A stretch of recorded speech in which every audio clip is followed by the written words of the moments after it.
Hello, my name is Andrew Barnhart. I'm a Marie Curie Research Associate and Doctoral Candidate at the Center for Biomedical Ethics and Law at KU Leuven. And today, I'm going to discuss with you the philosophy and models of disability. The philosophy of disability is often centered around a discussion of models.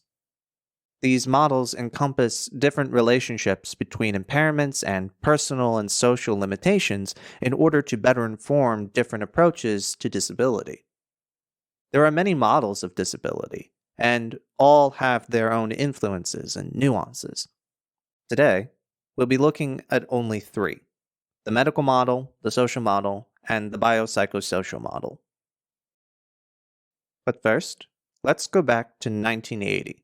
At the time, the World Health Organization presented the following definitions in a document titled The International Classification of Impairments, Disabilities, and Handicaps. Impairment. In the context of health experience, an impairment is any loss or abnormality of psychological, physiological, or anatomical structure or function.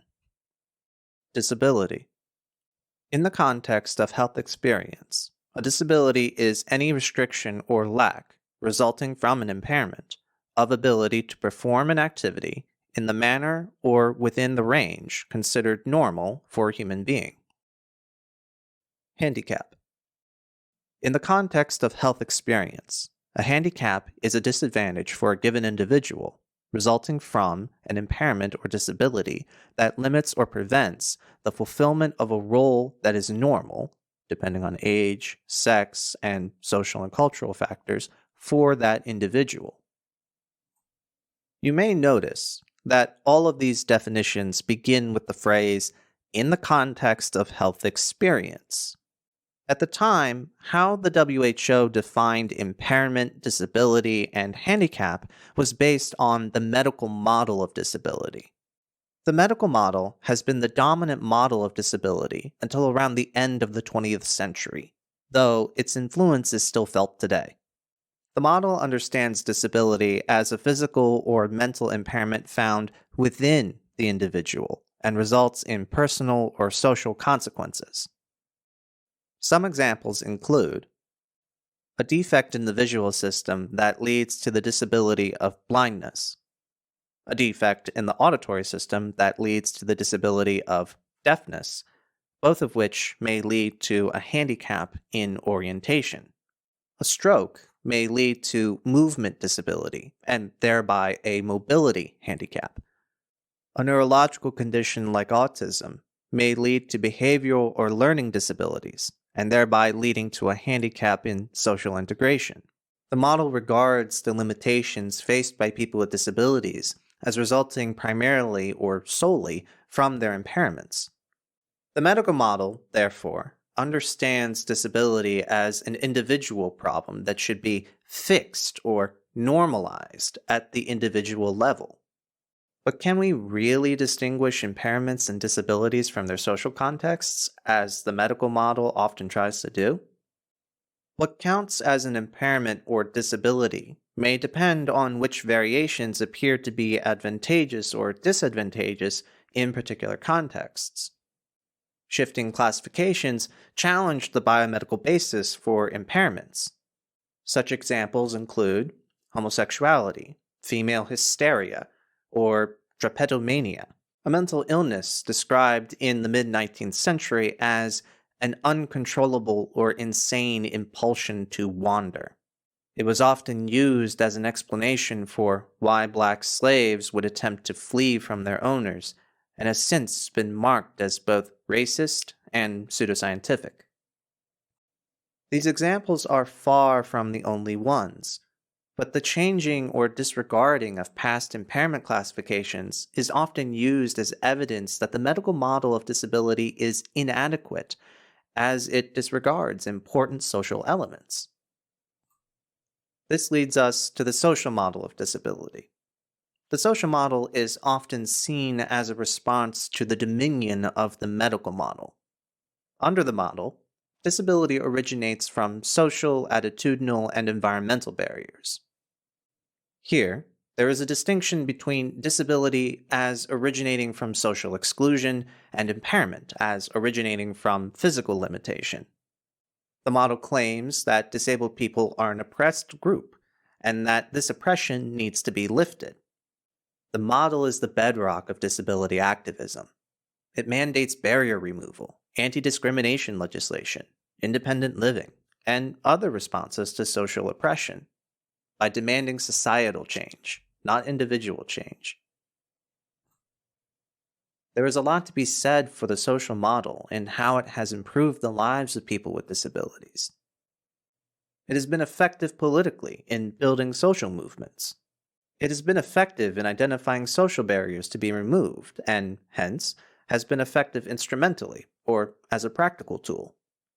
The model has even been effective psychologically, by improving the self-esteem of people with disabilities and building a positive sense of collective identity, which then has power to change the perceptions of others about people with disabilities.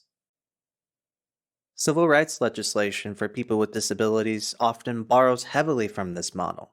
Examples include the 1995 Disability Discrimination Act in the UK, the 1990 Americans with Disabilities Act in the US, the 2019 European Accessibility Act in the EU, and the 2008 Convention on the Rights of Persons with Disabilities in the UN.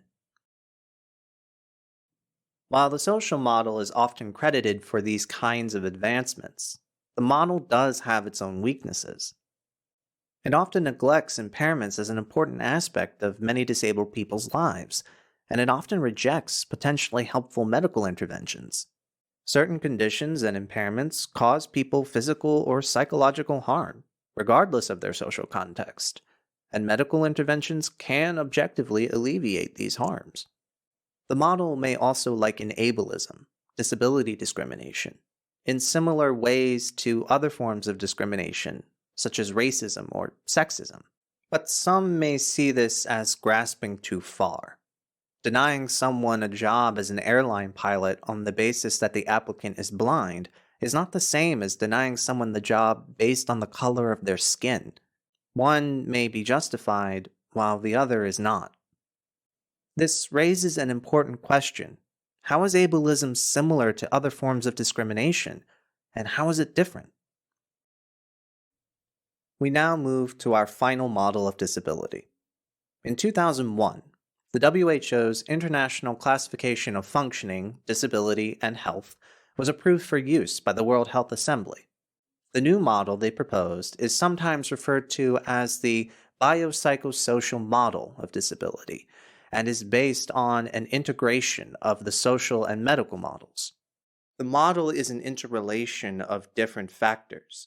Changes in one area of a person's life will affect how that individual experiences disability. So, health conditions such as disorders and diseases are only one factor, but they influence and are influenced by other factors.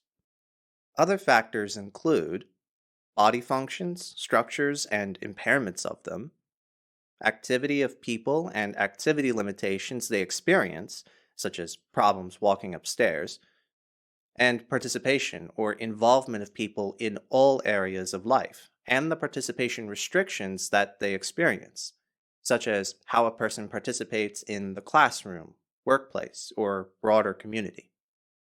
These three factors are further influenced by an individual's contextual factors, such as environmental factors that can affect experiences.